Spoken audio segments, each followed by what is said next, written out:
बोली आनंद कंद भगवान श्री विष्णुचंद्र महाराज की जय। 14वां अध्याय।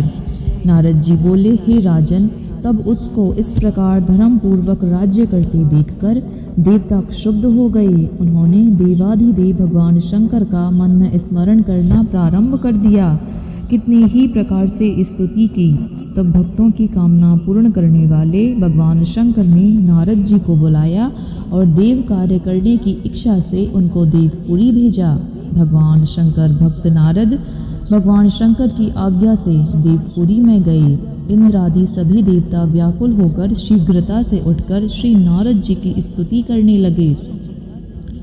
उत्कंठा भरी दृष्टि से सबने नारद जी की ओर देखा। अपने सब दुखों को कहकर उन्हें नाश करने की प्रार्थना की।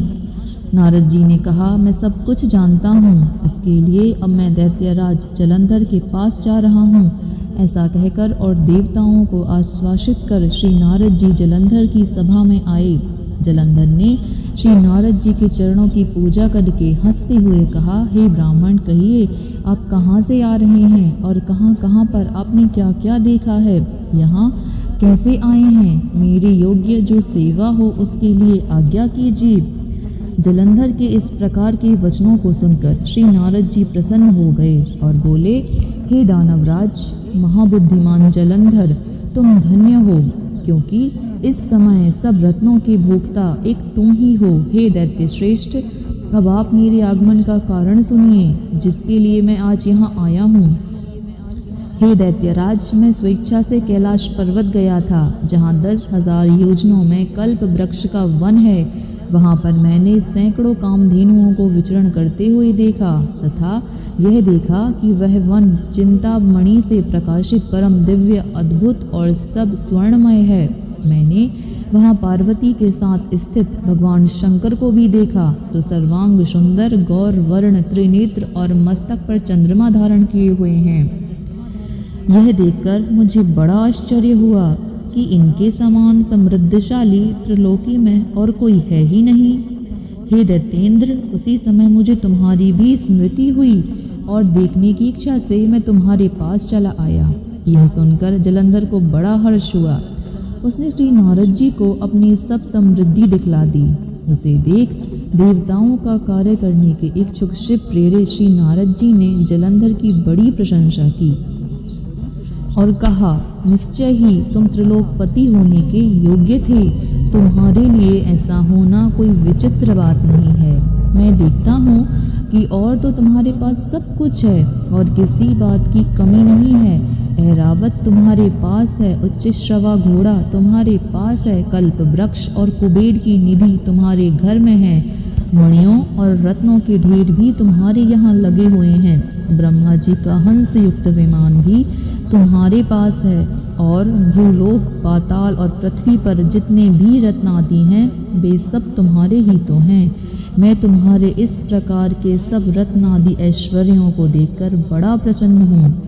परंतु परंतु परंतु तुम्हारे पास कोई स्त्री रत्न नहीं है। इसके बिना तुम्हारा ये सब कुछ फीका है। तुम कोई स्त्री रत्न ग्रहण करो। नारद जी के इस प्रकार के वचन सुनकर दैत्यराज काम से व्याकुल हो गया।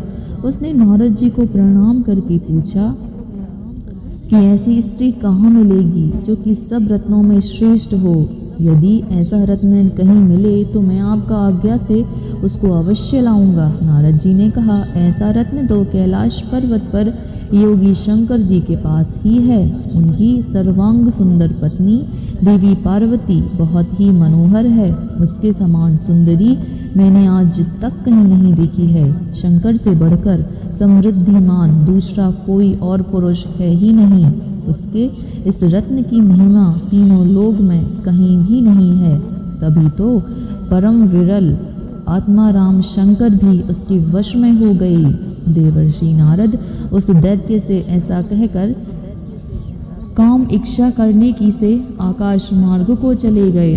बोली आनंद कंद भगवान श्री कृष्णचंद्र महाराज की जय। भक्तों के हृदय की सभी इच्छाओं को शीघ्र पूरा करने वाले भगवान श्री कृष्णचंद्र महाराज की जय। इस बात में जरा सा भी संदेह नहीं है कि जो स्त्री अथवा पुरुष इस कथा का प्रतिदिन श्रवण करेंगे भगवान कृष्ण उन पर अपनी कृपा अवश्य करेंगे। वीडियो को ज़्यादा से ज़्यादा शेयर कीजिए ताकि अधिक से अधिक लोगों को कार्तिक मास के महत्व की कथाओं का श्रवण करने का लाभ प्राप्त हो सके। आपका एक शेयर अनेक लोगों को पुण्यात्मा बना सकता है। वीडियो को ज़्यादा शेयर कीजिए, लाइक कीजिए, कमेंट कीजिए और चैनल को ज़रूर सब्सक्राइब कर दीजिएगा।